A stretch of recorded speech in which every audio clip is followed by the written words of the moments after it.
I'm Teisha Bader with the JBS News Update for Thursday, May the 5th, 2016. 2 rockets were fired at Israel from Gaza this morning.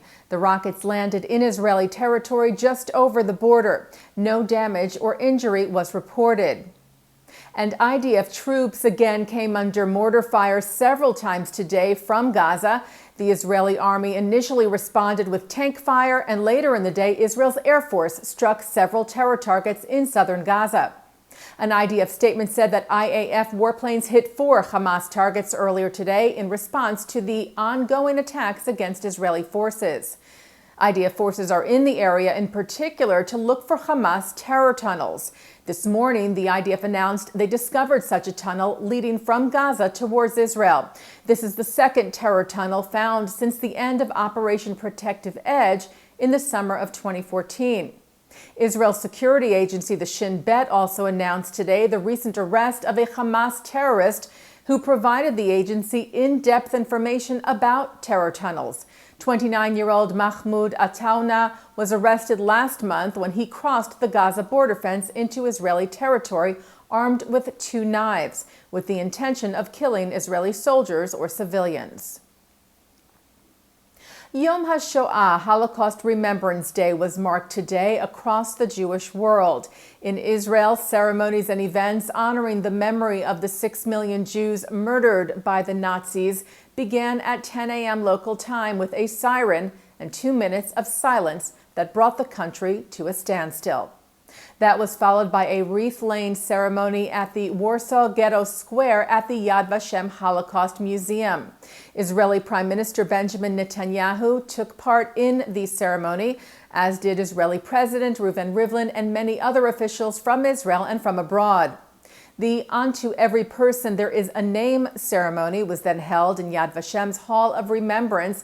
It was also held simultaneously at the Knesset, where the names of the 6 million are read aloud. Ceremonies continued into the evening as well and ended this evening with a gathering at Kibbutz Yad Mordechai at the monument in memory of Mordechai Analevich, one of the leaders of the Warsaw Ghetto Uprising. Official closing ceremonies were held at the Ghetto Fighters Museum, where President Rivlin spoke and torches were lit. And the 28th annual March of the Living took place today in Poland. Approximately 10,000 people from 40 countries around the world took the nearly 2-mile walk in silence from the Auschwitz death camp to Birkenau in this year's commemorative march. U.S. President Barack Obama released a statement for Yom HaShoah. The president said the Holocaust was a time of depravity and inhumanity, and reaffirmed the admonition, never forget, never again. Obama said the stories of those who survived the atrocities of the Holocaust remind us of our duty to counter the rising tide of anti-Semitism, bigotry, and hatred that threaten the values we hold dear: pluralism, diversity, and the freedoms of religion and expression. Adding that today and every day we stand in solidarity with the Jewish community, both at home and abroad. We stand with those who are leaving the European cities where they have lived for generations because they no longer feel safe, with the members of institutions that have been attacked because of their Jewish affiliations, and with the college students forced to confront swastikas appearing on their campuses. And we call upon all people of goodwill to be vigilant and vocal against every form of bigotry. Renowned professor and prolific writer Daniel Aaron has died. Aaron, the son of Russian Jewish immigrants, helped found the Library of America in 1979. He was the Victor S. Thomas Professor Emeritus of English and American Literature at Harvard and also taught for 3 decades at Smith. His students included John F. Kennedy, Norman Mailer, and Betty Friedan. In 2011, Aaron received the National Humanities Medal. His books included Men of Good Hope, A Story of American Progressives, and The Unwritten War, American Writers and the Civil War, which was a finalist for the National Book Award. Aaron died on Saturday in Cambridge, Massachusetts, at the age of 103. Former Israeli President Shimon Peres is hosting a mini World Cup for Peace next week.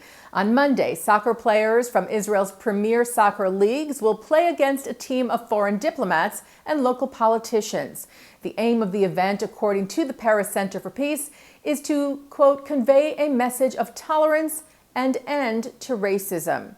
The event will also include the participation of some 300 Israeli and Palestinian schoolchildren.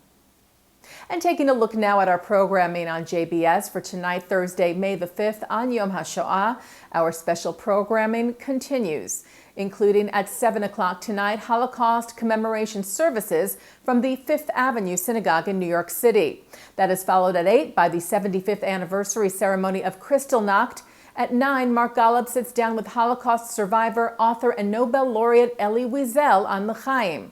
And coming up right after this newscast tonight at 6:30, political analyst Ken Schwartz and Washington bureau chief of the JTA Ron Campius weigh in on what Donald Trump's nomination as Republican presidential candidate means for the Jewish community. That's on tonight's In the News with Mark Golub.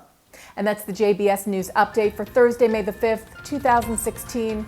I'm Teisha Bader.